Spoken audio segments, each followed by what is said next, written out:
পৃথিবীর ভেতর নাকি আরেক পৃথিবী। চলুন জেনে আসি কি সেই গুহা। আজ থেকে প্রায় 1,00,000 বছর আগে মানুষ প্রথম আফ্রিকা মহাদেশ ছেড়ে এশিয়া, ইউরোপ এবং অস্ট্রেলিয়ার মতো বিশ্বের অন্যান্য স্থলভাগগুলোয় বসতি স্থাপন শুরু করেছিল। বিজ্ঞানের ভাষায় প্রস্তর যুগ নামে পরিচিত ওই সময়ে বিভিন্ন গুহা আদিম মানুষের অভিবাসন প্রক্রিয়ায় গুরুত্বপূর্ণ ভূমিকা পালন করে। কারণ ঝড় বা বৃষ্টির মতো প্রাকৃতিক দুর্যোগ আর রাতের অন্ধকারে হিংস্র প্রাণীর শিকারে পরিণত হওয়া থেকে বাঁচতে তখন এই গুহাগুলোই ছিল মানুষের একমাত্র আশ্রয়স্থল। কিন্তু কালের পরিক্রমায় আধুনিক মানুষের কাছে সেই গুহাগুলো অধিকাংশই এখন অনাবিষ্কৃত অবস্থায় রয়েছে। অবশ্য বিজ্ঞান এবং প্রযুক্তির অগ্রযাত্রার কল্যাণে বিশ্বের বিভিন্ন স্থানে নিয়মিতই নতুন নতুন গুহা আবিষ্কার করা হচ্ছে, যার ধারাবাহিকতায় মাত্র 1 দশক আগে বিশ্বের বৃহত্তম গুহাটির খোঁজ পাওয়া যায়।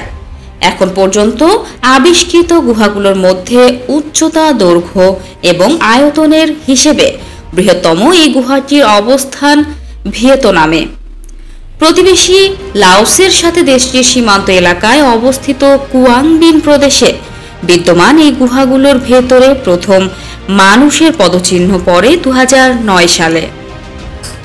কারণ এই গুহায় প্রবেশের পথ এতটাই দুর্গম যে 20 শতকের আগে মানুষের কাছে এমন দুর্গম গুহায় প্রবেশ করার মতো উপযুক্ত প্রযুক্তি ছিল না। স্থানীয় ভাষায় এই গুহাটির নাম হাংসন ডুং, যা বাংলা করলে দাঁড়ায় পাহাড়ি নদীর গুহা। বর্তমানে ভিয়েতনাম লাওসত সীমান্ত এলাকায় অবস্থিত বিশ্বের বৃহত্তম গুহা হাংসন ডুং এর সৃষ্টি হয়েছিল আনুমানিক 20 থেকে 50 লাখ বছর আগে। সৃষ্টির সময়কালে পুরো 30 লাখ বছরের তফাৎ থাকার কারণে এই ধরনের গুহা সৃষ্টির প্রক্রিয়া। বিজ্ঞানের ভাষায় এ ধরনের গুহাকে সলিউশনাল কেভ বলা হয়, কারণ পানিতে পাহাড়ে লাইমস্টোন বা চুনাপাথর দ্রবীভূত হওয়ার ফলে এ ধরনের গুহার সৃষ্টি হয়। সাধারণত বৃষ্টি বা নদীর পানির কারণে এমনটা হয়ে থাকে। ভূপৃষ্ঠের মাটি চুইয়ে ভূগর্ভস্থ চুনাপাথরের স্তরে পৌঁছানোর আগে সেই পানিতে বাতাসের কার্বন ডাই অক্সাইড মিশ্রিত হয়, যার ফলে ওই পানির অম্লতা বেড়ে যায়, যাতে চুনাপাথর সহজেই দ্রবীভূত হয় এবং পাহাড়ের অভ্যন্তর ভাগ হয়ে এমন গুহায় রূপ ধারণ করে। এই পুরো প্রক্রিয়াটি সম্পূর্ণ করতে লাখ লাখ বছর সময় লেগে যায়। হাংসং ডুং গুহাটির ক্ষেত্রে প্রায় 50 লাখ বছর আগে শুরু হওয়া এই প্রক্রিয়াটি শেষ হয়েছিল আনুমানিক 20 লাখ বছর আগে। অবশ্য যে চুনাপাথর দ্রবীভূত হয়ে বিশাল এই গুহার সৃষ্টি হয়েছে তার বয়স কিন্তু 25 কোটি বছরেরও বেশি। হাংসং ডুং গুহাটির আয়তন প্রায় 3,25 লাখ ঘনমিটার, অর্থাৎ এটি আবিষ্কারের আগ পর্যন্ত বিশ্বের বৃহত্তম গুহা হিসেবে পরিচিত মালয়েশিয়ার টিয়ার কেভ নামক গুহাটির আয়তন এর অর্ধেকেরও কম। গুহাটির দৈর্ঘ্য 5.6 মাইল বা 9 কিলোমিটারের বেশি। এই দৈর্ঘ্য জুড়ে গুহাটির গড় উচ্চতা 200 মিটার বা 650 ফুটের বেশি। তবে এর মেঝে থেকে ছাদের সর্বোচ্চ দূরত্ব 500 মিটার বা 1600 ফুটের বেশি। গুহাটির দুটি প্রবেশ পথ বেশ দুর্গম হলেও ভেতরে এটি বেশ প্রশস্ত। শুরু থেকে শেষ পর্যন্ত হাংসন ডুংয়ের গড় প্রস্থ 150 মিটার বা প্রায় 500 ফুট। যে নদীর কারণে গুহাটি সৃষ্টি হয়েছিল সেটি এখনো এই গুহার ভেতরে প্রবাহিত হচ্ছে। কিছু জায়গায় এই নদীর স্রোত এত তীব্র যে কোনো অবলম্বন ছাড়া তা পার হওয়া অসম্ভব। আবার গুহাটির কিছু জায়গায় এই নদী এতটাই শান্ত যে তা সুইমিং পুল হিসেবেও ব্যবহার করা সম্ভব। এই গুহার আরেকটি অনন্য বৈশিষ্ট্য হচ্ছে এর ভেতরে দুটো বিশাল সাইজের ডলিন রয়েছে। একটি ভূগর্ভস্থ গুহার ছাদের একাংশ কোনো কারণে ধসে গিয়ে গুহাটির এই এলাকায় সূর্যের আলো এবং বৃষ্টির পানি সরাসরি প্রবেশ করতে পারে, তাকে ডলিন বলা হয়। ভূগর্ভস্থ গুহাগুলোর জীববৈচিত্র্য বেশ সাদামাটা হলেও এই ডলেনগুলো বাহারি জীবন বৈচিত্র্যে দেখা পাওয়া যায়। সাধারণত ভূগর্ভস্থ গুহাগুলোর দৈর্ঘ্য 3 থেকে 4 কিলোমিটারের বেশি হয় না, কারণ দৈর্ঘ্যের সাথে গুহাটির ছাদের ভর বাড়তে থাকে। ভেতরটা ফাঁপা হওয়ায় একটি নির্দিষ্ট দৈর্ঘ্যের পর গুহার দেয়ালের পক্ষে আর ছাদের সেই ভবন বহন সম্ভব হয় না। অথচ ভিয়েতনামের এই হাংসনডুং গুহাটির দৈর্ঘ্য স্বাভাবিকের তুলনায় 2 গুণের বেশি। একাধিক পরীক্ষা নিরীক্ষা চালিয়ে অবশেষে এই ব্যতিক্রমের কারণ খুঁজে পেয়েছেন গবেষকরা। হাংসনডুং এই রেকর্ডধারী দৈর্ঘ্যের কারণ মূলত এই গুহার খাড়া দেয়াল, মেঝের সাথে সমকোণে দাঁড়িয়ে থাকায় এই দেয়ালগুলো স্বাভাবিকের তুলনায় বেশি ভার বহনে সক্ষম। এর ফলেই হাংসনডুং বিশ্বের বৃহত্তম গুহার খেতাব অর্জন করেছে। বর্তমানে ভিয়েতনামের একটি জাতীয় উদ্যানের অংশ এই গুহাটি প্রথম আবিষ্কার করেন স্থানীয় এক রাখাল। হোখান নামের সেই রাখাল 1990 সালের এক দুপুরে ঝড় বৃষ্টির সময় এই গুহায় প্রবেশ পথে আশ্রয় নেয়। হোখানের ভাষ্য অনুযায়ী সেদিন তিনি গুহাটির ভেতর থেকে জোরালো গর্জন শুনতে পেয়েছিল। সেই সাথে একটু পর পর গুহার ভেতর থেকে মেঘের মতো কুয়াশাও বেরিয়ে আসছিল।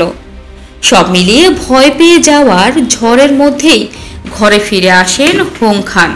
তারপর প্রায় 2 দশক ওই গুহাটির কথা ভুলেই ছিলেন তিনি। এরপর 1909 সালে ব্রিটিশ কেভ রিসার্চ অ্যাসোসিয়েশন সেখানে বড় গুহার খোঁজে একটি সার্ভে করার সিদ্ধান্ত নেয়। সেই খবর পেয়ে হোখান সার্ভেকারী দখলের সদস্যদের সাথে দেখা করেন এবং 19 বছর আগে খুঁজে পাওয়া গুহাটির কথা তাদের জানান। হোখানের দেখানো পথ ধরেই সার্ভেকারী দলটি হাংসনডুং পর্যন্ত পৌঁছাতে সক্ষম হয়। ব্রিটিশ সেই সার্ভে দলের নেতৃত্বে ছিলেন হাওয়ার্ড লিমার্ট। অভিজ্ঞ এই গুহাচারী এর আগেও একাধিক বড় গুহা সার্ভ করেছিলেন। 2009 সালে হাংসনডুং গুহায় তার প্রথম অভিযান দ্বিতীয় মুখের 1 কিলোমিটার আগে থেমে যায়, কারণ সেখানে গুহাটির মেঝে থেকে 200 ফুটের বেশি উঁচু একটি নরম এবং পিচ্ছিল পাথরের দেয়াল রয়েছে।